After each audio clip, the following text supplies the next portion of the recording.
দুটোর উপরে আরেকটা নতুন প্রবলেম দেখাচ্ছি।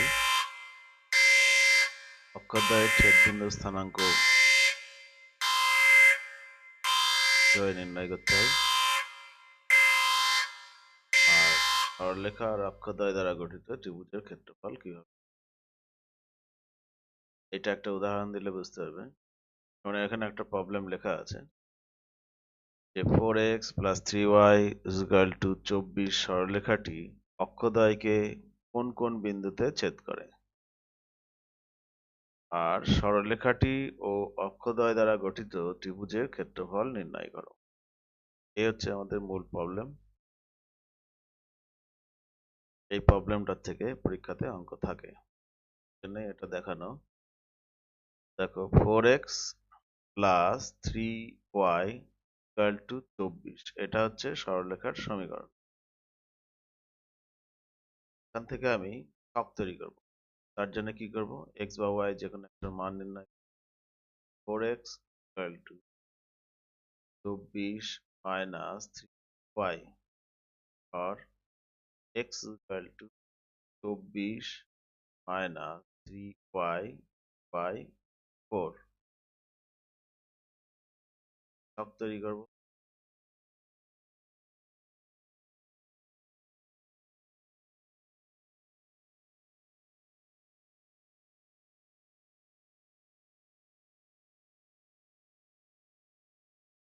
এখানে 4টে ঘর কেটে নিলাম।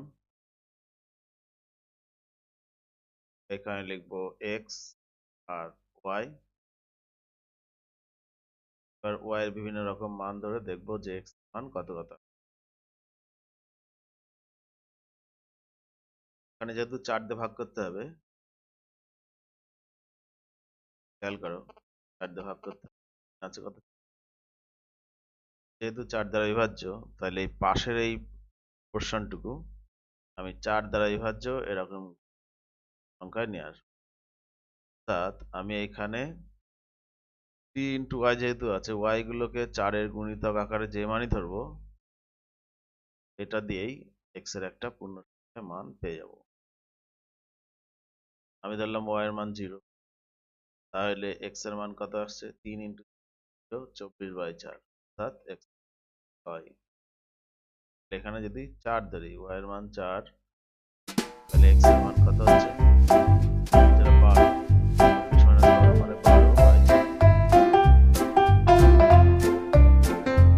যদি এবার -4 ধরি, -4 ধরলে আসছে 12, 20 আর 12 36, জানলাম x এর মান 9। তাহলে আমি এবার ছক কাগজে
আর এইদিকে এই একটা হচ্ছে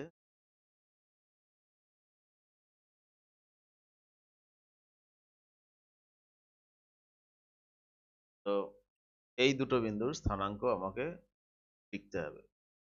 তাহলে আমরা কি লিখবো? এক্স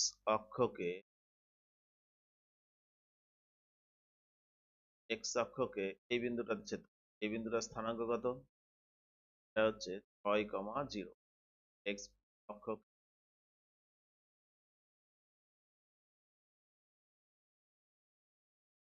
আর y অক্ষকে এই বিন্দুটা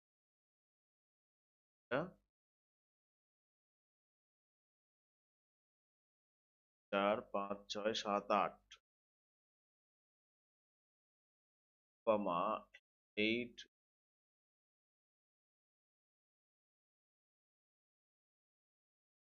ছেদ করবে।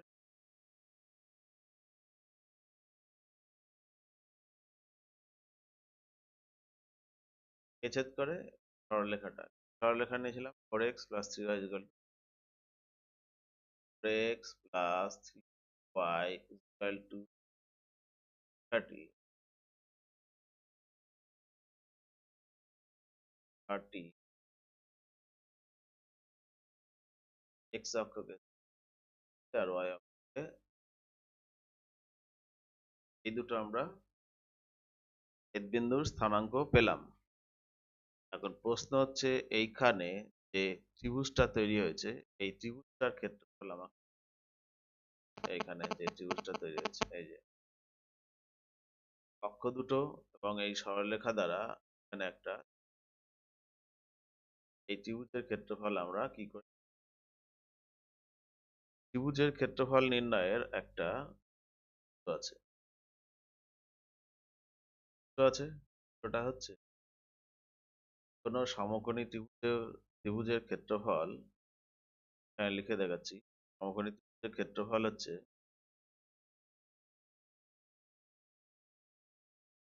কি নাম আছে? ছেদবিন্দু আমি নাম দিই, সরলরেখাটার নাম, যে দুটো ছেদ করেছে ধরলাম একটার নাম দিলাম পি, এখানে ছেদ, তাহলে ও পি কিউ এটা হচ্ছে ত্রিভুজ ও পি কিউ এর ফল কত? সমান হাফ ভূমি উচ্চতা। সমকোণী ত্রিভুজের ক্ষেত্রফলের ফল নির্ণয়ের এই একটা হচ্ছে সূত্র, হাফ ভূমি, দরকারি, এটা মনে রাখতে হবে সূত্র। হাফ ভূমি তার মানে কি হাফ ইন্টু কত, এখানে এটার হচ্ছে এই, এইটুকু হচ্ছে ভূমি, এখানে আছে হচ্ছে 6 একক, 6 ইন্টু উচ্চতা কত, এইখান থেকে এইটুকু, তার মানে এখানে কত আছে? 8 একক, 8 ঘর আছে, 8 একক। এখানে যেহেতু ত্রিভুজের ক্ষেত্রফল নির্ণয় করা হচ্ছে, বর্গ ইকুয়াল টু, এটা কাটলে 3 × 24 বর্গ একক।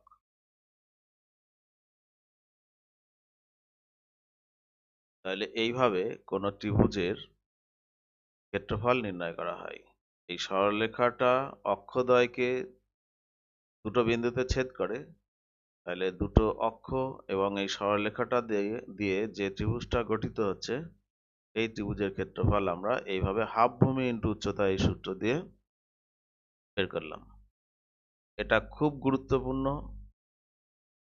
পরীক্ষাতে এখান থেকে খুব থাকে এই প্রবলেমটা থেকে, ছেদবিন্দুর স্থানাঙ্ক বের করতে দেয়, তা না হলে এই ত্রিভুজের ক্ষেত্রফল। এখন প্রসঙ্গত আরেকটা বলি, এখানে আমি যে সরলরেখাটা নিয়েছি সেটা প্রথম পাদে অবস্থিত, মানে গঠিত ত্রিভুজটা প্রথম পাদে তৈরি হয়েছে। তো এই সরলরেখাটা যদি অন্য কোনো জায়গায় স্থান দিয়ে যেত, যেখান দিয়েই যাক না কেন সরলরেখাটা, খেয়াল রাখতে হবে অক্ষদ্বয়কে কত কত এককে ছেদ করে। অক্ষদ্বয় দুটোর দৈর্ঘ্যটা নিতে হবে। এটা প্লাস বা মাইনাস চিহ্নটা কোনো ফ্যাক্টর না, গ্রাফের ক্ষেত্রে প্লাস বা মাইনাস চিহ্নটা শুধুমাত্র দিক নির্ণয়ের জন্য হয়। আর ত্রিভুজের ক্ষেত্রফল বের করতে গেলে শুধুমাত্র দৈর্ঘ্যগুলো ইম্পর্টেন্ট।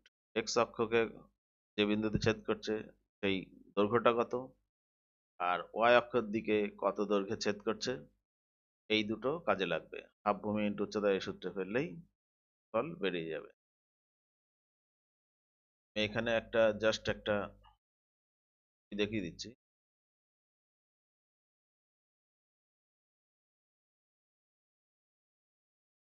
যদি এরকম ভাবে ধরলাম যে এখান থেকে এরকম ভাবে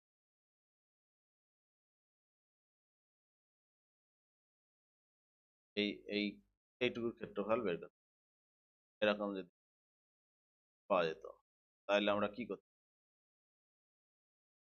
এখানে তো এটা এক্স এর ঋণাত্মক দিক, এটা ওয়াই এর ঋণাত্মক দিক। তো আমরা যখন ক্ষেত্রফল নির্ণয় করব তখন শুধু এই দৈর্ঘ্যটা করবো, আর এর শুধু ধনাত্মক মানটাই নিতে হবে। দৈর্ঘ্যটা কত? 1 2 4 5 6, এটা হচ্ছে 6 একক। আর এইদিকে কত আছে? 1 2 4 5 6, এদিকেও 6 একক আছে। তাহলে ক্ষেত্রফল কত হবে? সেক্ষেত্রে ক্ষেত্রফল হবে হচ্ছে হাফ ইন 6, মানে 18 বর্গ একক। এটা দেখানোর উদ্দেশ্য একটাই, এই 6 একক, এই বাহুটার দৈর্ঘ্য যে 6 একক, এটা 6 একক, এইটুকুই হচ্ছে ইম্পর্টেন্ট খেয়াল রাখার বিষয়। এটা প্লাস নাকি মাইনাস চিহ্ন তাতে কিছু আসে যায় না, মোট কথা এর মডুলাস মডের মানটা নিতে হয়, ধনাত্মক মানটা নেই হিসাব করতে। টোটাল যেহেতু ঋণাত্মক হতে পারে না, এই জন্য দৈর্ঘ্যগুলোকে শুধুমাত্র প্লাস দিয়ে হিসাব করতে হবে।